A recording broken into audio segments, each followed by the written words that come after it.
Hey, what's up everybody? Welcome back to another Arknights reaction. We have another one from Yuka Kitamura that I have not heard yet, and of course I'm going to give it a listen. This is Cries of the Cinderbringer, which is a badass title, and of course kind of reminiscent of that Dark Souls energy her other projects have also brought forth, so it makes me feel like this one's going to be very much the same kind of sound. But I guess I won't know until I find out, as always, so without further ado, let's go! Oh yeah. Immediately. Yep. There it is. This is a Dark Souls boss, 100%.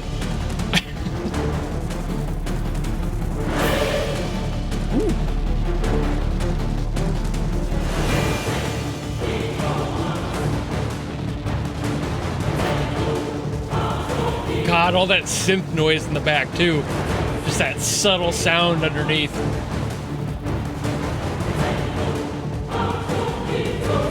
I love that extra dirty texture on it.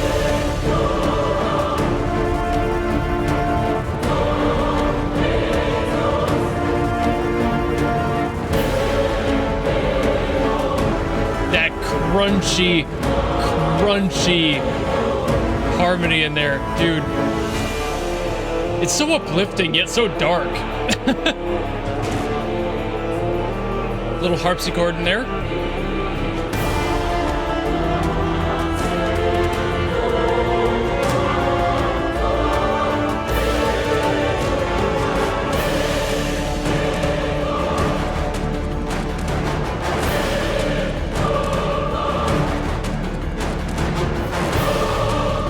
It's probably a weird thing to say, but I really like how thin the percussion is on this part.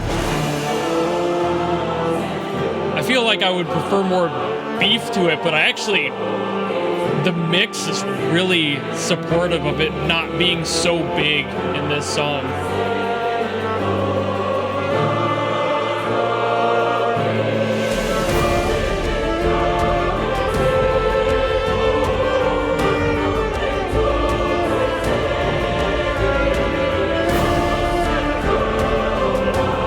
Yeah, it's so thin, but I never expected myself to prefer that.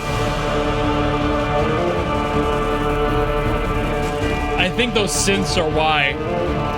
That like sweeping texture underneath is kind of adding a bass to it without it needing too much actual bass frequency.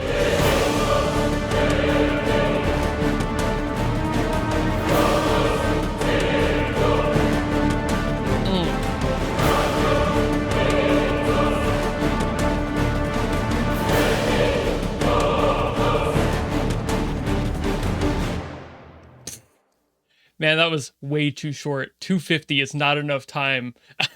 Yet again, Yuka Kitamura bringing that huge boss energy to this song. Obviously, the context of these is still pretty lost, despite watching the live shows since then, the most recent Ambient Synesthesia.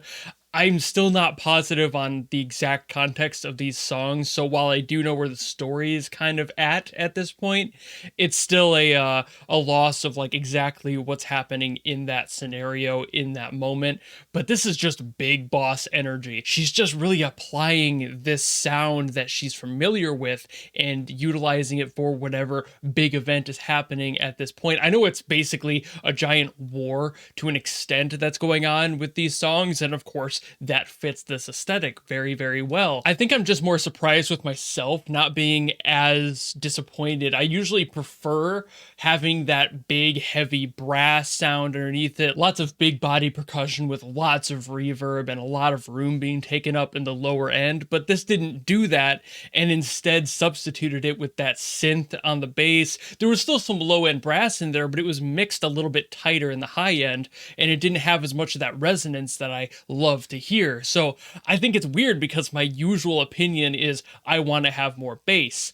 And in this case, I don't feel that. I think she did a very good job mixing all these other techniques around and all this texture underneath to make it feel more large scale than it really was in that low end. There was still plenty of resonance on the bass, especially that low brass was doing a lot of its work, but a lot of the percussive sounds were a lot more thin, and they felt more like slaps, a lot more of like this tight sound up top than it was this low resonant beef that I usually like to hear. And her work with choral stuff is beautiful every single time. I still don't know if she uses like a library for this. It sounds very much the same as the other stuff that she's used, but it's possible she hires a choir to do that and this choral sound she's getting is from that. But I have heard a lot of samples from libraries that have this exact sound to them of this big war choir sort of tone and this gothic edge to that sound. But there's something about a harpsichord being used in such a war-bound track that makes it feel dark for some weird reason, and I'm not sure if that's because it feels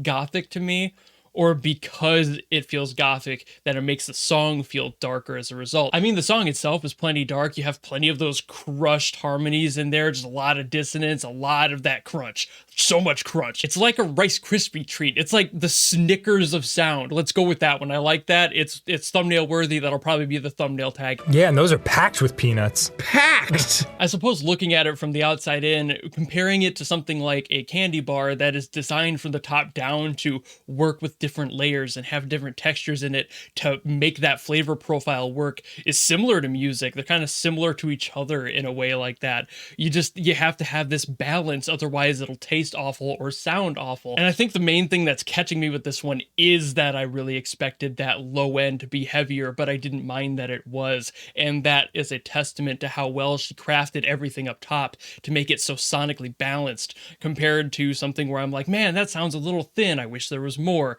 And I didn't feel that here. And I'm still confused by that because I'm so of that opinion usually. I know I've mentioned it earlier, but like, man, that's really what's selling me on this one. She balanced it so brilliantly well. And weirdly enough, I think I'm going to attribute that low end feeling so full to, I think it was a bassoon in there that just really carried the whole thing. There was plenty of that low brass, like I mentioned, but man, that bassoon just kind of do-do-do, especially near the end.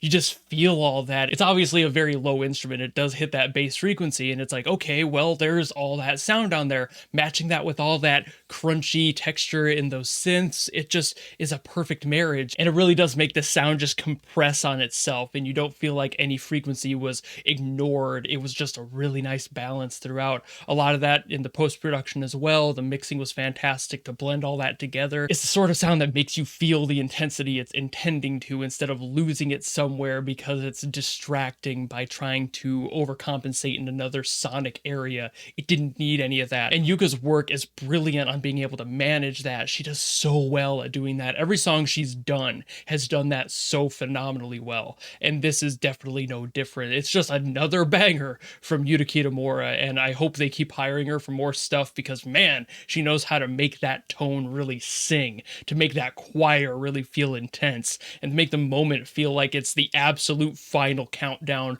of whatever the situation's going on. It's brilliant, absolutely. But I'll call it here and stop gapping. I've been on and off on various opinions, and this one's going to be kind of a pain to edit down, I can already tell. But anyways, if you like this video and you want to request something else from Arknights that I haven't gotten to yet, which at this point I think we're starting to get pretty tight on what I have and haven't gotten to yet. I don't think there's many I haven't gotten to at this point. Leave them down in the comments below, and I will do my best as always to get to them. And of course, if you just enjoyed this video and you want to follow me and support me for the other stuff I do, then you know how to do all that, and I will see you all in the next video. Goodbye!